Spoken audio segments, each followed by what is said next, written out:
In today's video, I am going to teach you how to add extracted data from your email into Google Sheets. Start by opening Google Sheets and creating a new spreadsheet. In the first row, add clear headers so the data stays organized when it comes in. Typical headers are message ID, date, sender, subject, and body. These columns match the fields we will pull from Gmail, and they make it easier to sort or filter later. Next, go up to the Extensions menu and click App Script. This opens the Google App Script editor in a new tab.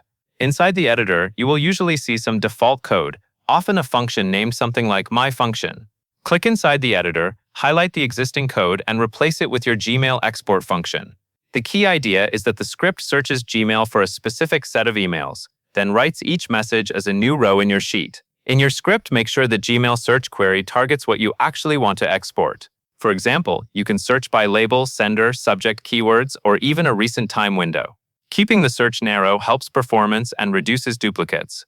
Once your code is in place, save the project using the Save icon, then click Run. The first time you run a script like this, Google will require authorization because the script needs permission to read your Gmail and write to your spreadsheet. Follow the prompts to choose your Google account and continue. During authorization, you may see a warning screen. Click Advanced, then proceed to the project to continue the consent flow. Then approve the requested permissions so the script can access Gmail and Sheets. After permissions are granted, return to the App Script tab and run the function again. Give it a moment to process. Then go back to your Google Sheet and you should see new rows appear under your headers, with each row representing an email message that matched your search.